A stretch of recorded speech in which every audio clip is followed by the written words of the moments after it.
الحمد للہ رب العالمین والصلاة والسلام علی اشرف الانبیاء والمرسلین فاعوذ باللہ من الشیطان الرجیم بسم اللہ الرحمن الرحیم یا ایہا النبی انا ارسلناک شاہدا ومبشرا ونذیرا وداعیا الی اللہ باذنہ وسراجا منیرا۔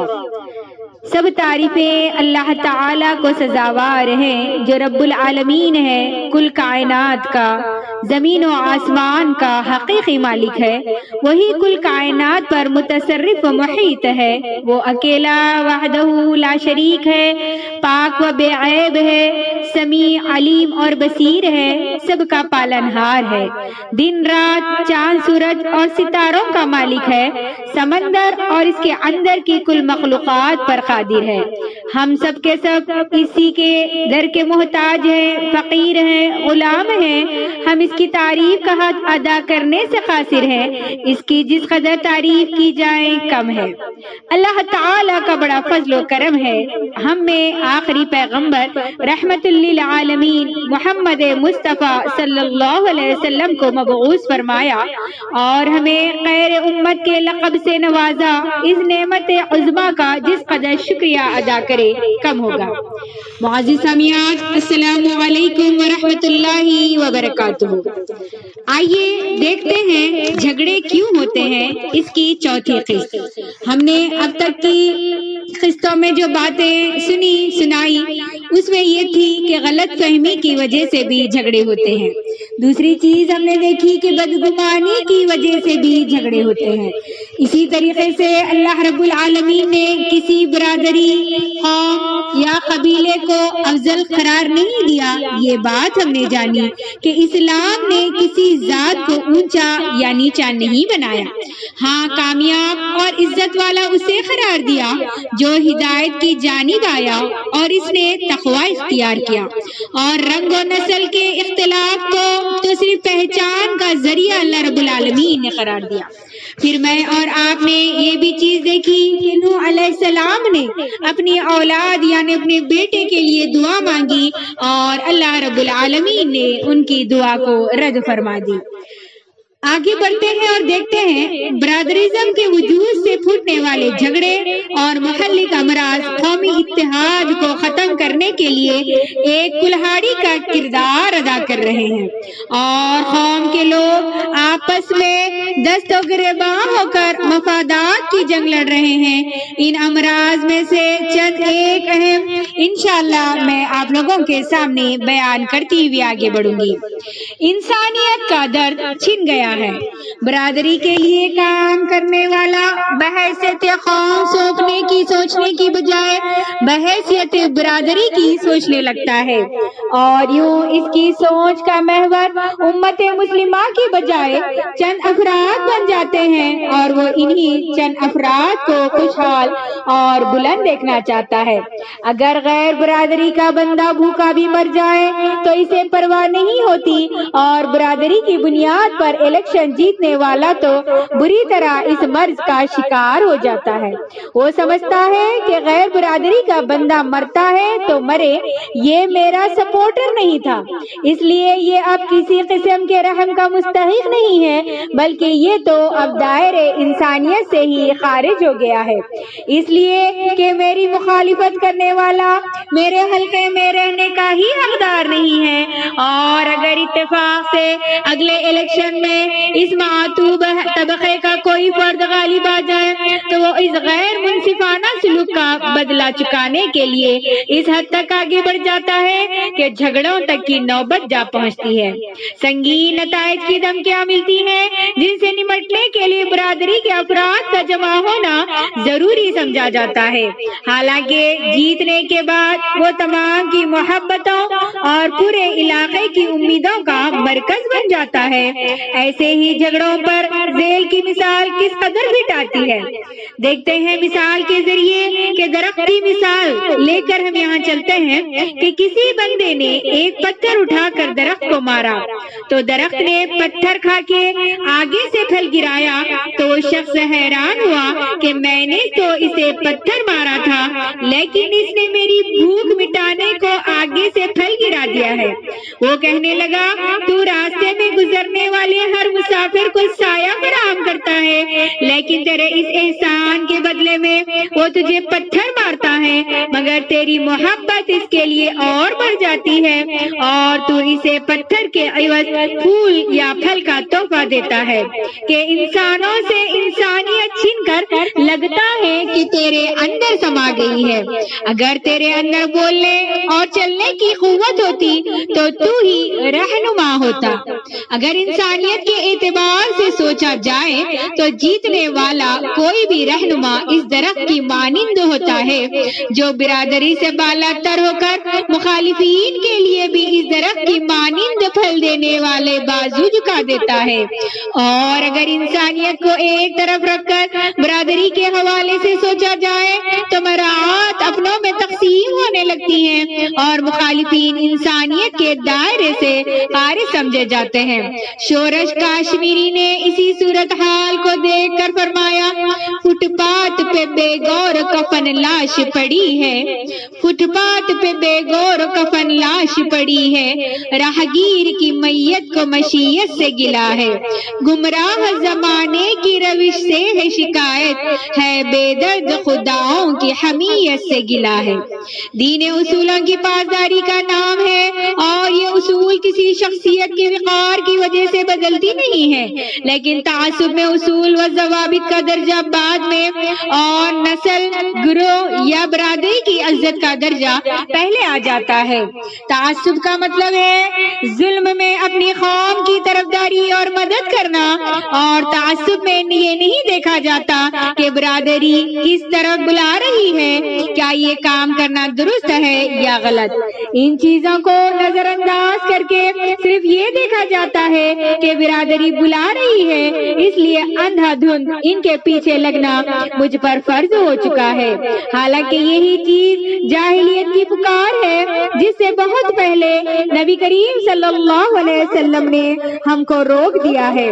حضرت ابو ہریرہ رضی اللہ تعالیٰ عنہ روایت کرتے ہیں، اللہ کے رسول صلی اللہ علیہ وسلم نے ارشاد فرمایا، جو شخص اطاعت سے نکل جائے اور جماعت سے الگ ہو جائے اور پھر وہ مر جائے تو جاہلیت کی موت مرے گا، اور جو شخص میری امت پر نکلے گا، نیک اور بد سب کو قتل کرے اور مومن کو بھی نہ چھوڑے، اور جس سے اقرار ہوا ہو وہ اقرار پورا نہ کرے تو وہ مجھ سے کوئی تعلق نہیں رکھتا، اور جو آندھا دھند پکار کے پیچھے لڑے اور تعصب کی طرف لوگوں کو بلائے یا اس کا غصہ تعصب کی وجہ سے ہو، اللہ کے لیے نہ ہو، پھر وہ قتل کیا جائے تو اس کی موت جاہلیت کی موت ہوگی۔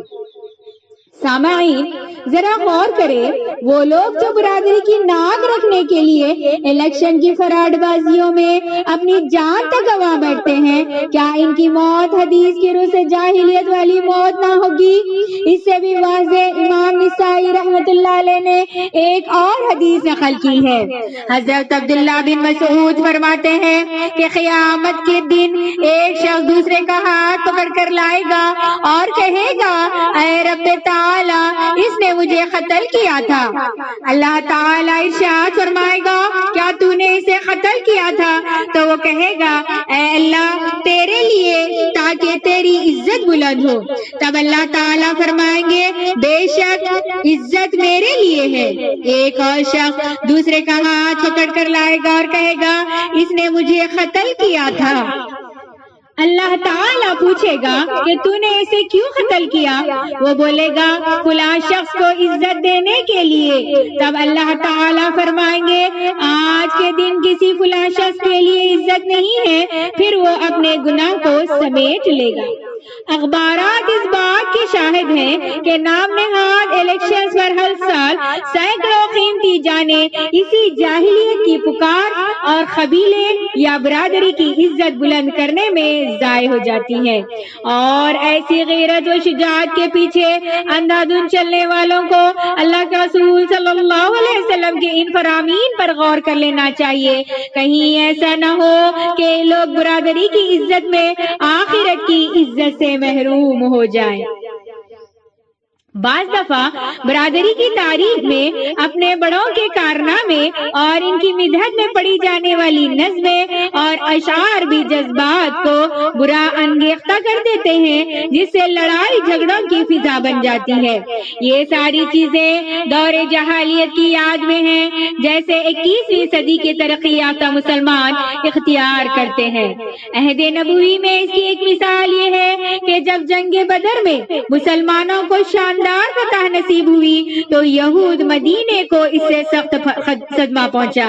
ایک بوڑھے یہودی شماس بن قیس نے اس مصیبت کا حل یہ سوچا کہ اوس و خزرج میں اثر نو جنگ برپا کر دی جائے۔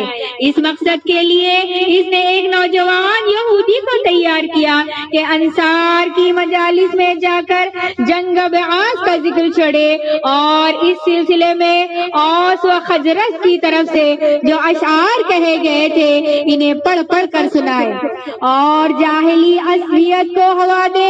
اور جب اس یہودی نے یہ اشعار پڑھے تو فوراً اوس و خزرج کے جاہلی دور کے مانند جذبات بھڑک اٹھے۔ ان میں تو میں شروع ہو گئی، پھر ہتھیار کی آوازیں آنے لگی اور قریب تھا کہ ایک خوفناک جنگ چھڑ جاتی۔ اللہ کے رسول صلی اللہ علیہ وسلم کو اس واقعے کی خبر ہو گئی تو آپ چند مہاجرین کو ساتھ لے کر فوراً موقع پر پہنچ گئے اور ارشاد فرمایا، مسلمانوں، میری موجودگی میں جاہلیت کی پکار، اللہ تعالیٰ نے تمہیں اسلام کی طرف ہدایت دی اور تمہارے دلوں کو جوڑ دیا۔ پھر اب یہ کیا ماجرا ہے؟ اس وقت ان لوگوں کو معلوم ہوا کہ وہ کس طرح شیطانی جال میں پھنس چکے تھے۔ چنانچہ پھر اوس و خزرج کے لوگ آپس میں گلے ملے اور رونے لگے۔ اس سے معلوم ہوا کہ قبائلی اور برادری تعصب میں پڑھی جانے والی نظمیں اور اشعار لڑائی جھگڑوں اور خون ریزی کے واقعات کو جنم دیتے ہیں۔ اسلام نے برادری کی بنیاد پر امتیازی رویوں کا بہت پہلے قلع خما کر دیا تھا۔ اسلام نے تقوی و طہارت اور اخلاقی اوصاف کو عزت کا معیار قرار دیا ہے۔ جس میں یہ چیزیں ہو اسے عزت والے مقام پر رکھا، خواہ اس کا تعلق کسی بھی نسل سے ہو اور خواہ وہ غلام ہی کیوں نہ ہو۔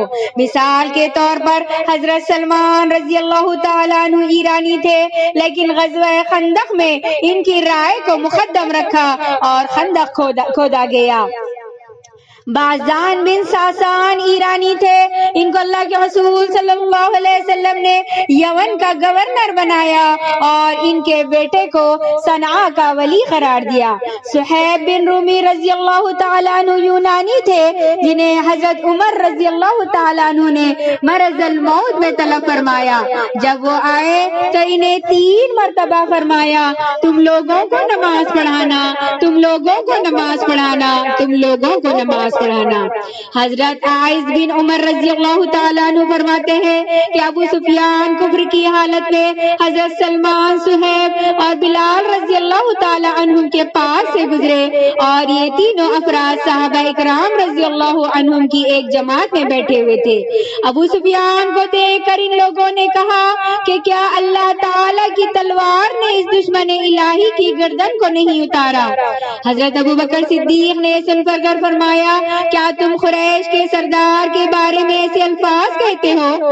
اس کے بعد حضرت ابو بکر صدیق نے نبی کریم صلی اللہ علیہ وسلم کی خدمت میں حاضر ہو کر یہ واقعہ عرض کیا تو نبی کریم صلی اللہ علیہ وسلم نے ارشاد فرمایا، اے ابو بکر، شاید تم نے ان لوگوں سلمان، صہیب اور بلال کو ناراض کر دیا۔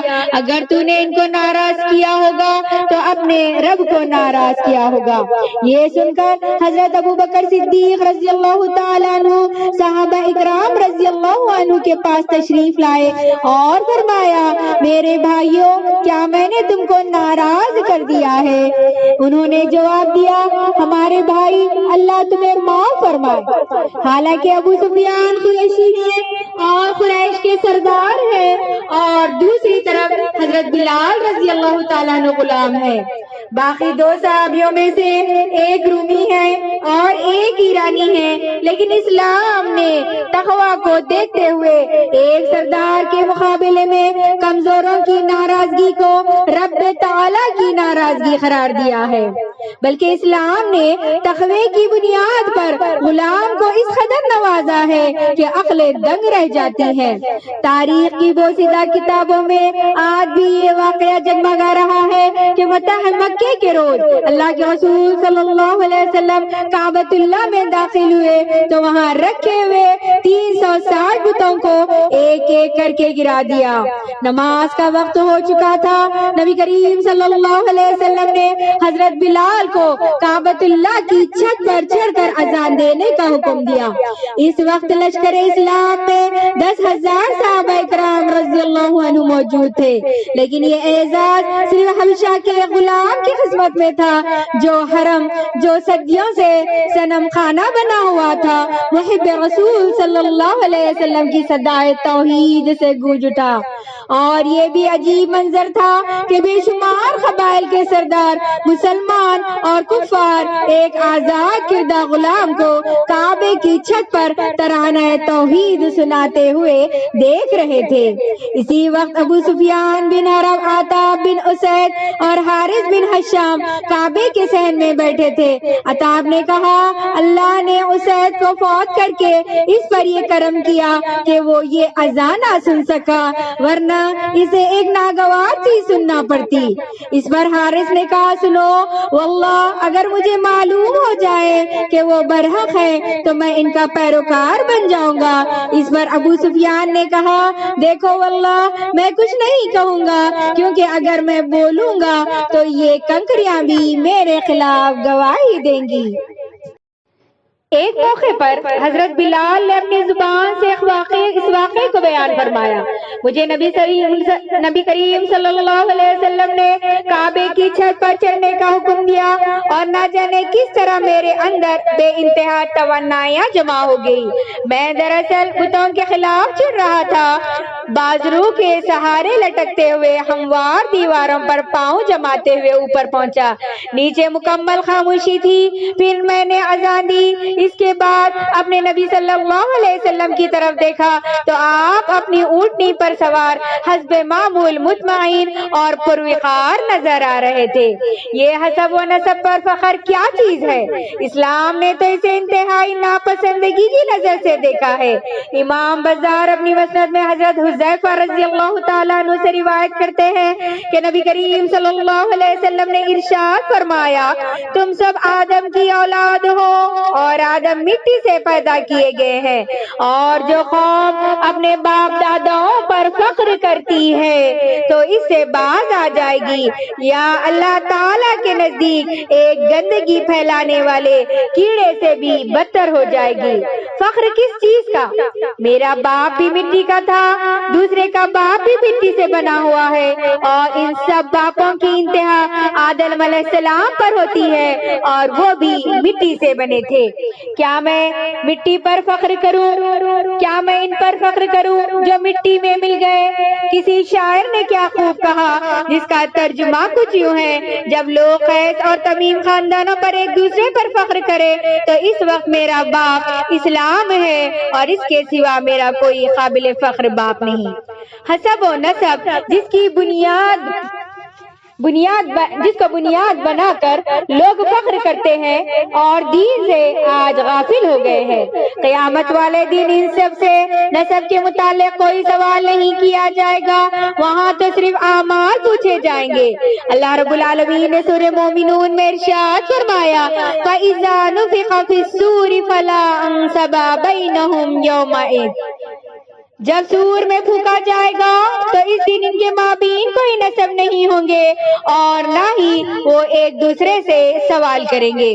تو معزز سامعات، جھگڑے کیوں ہوتے ہیں، یہ باتیں میں اور آپ سماعت کر رہے ہیں۔ انشاءاللہ ثم انشاءاللہ اس کی 5ویں کڑی لے کر میں آپ لوگوں کے سامنے ضرور بضرور حاضر ہونے کی کوشش کروں گی۔ میں اللہ رب العالمین سے آخر میں دعا گو ہوں کہ اللہ رب العالمین ہم تمام کو ایسے چھوٹے بڑے بڑے جھگڑوں سے بچائے، فسادات سے بچائے اور ہماری حفاظت فرمائے، آمین ثم آمین۔ وآخر الدعوانا ان الحمد للہ رب العالمین۔ السلام علیکم ورحمۃ اللہ وبرکاتہ۔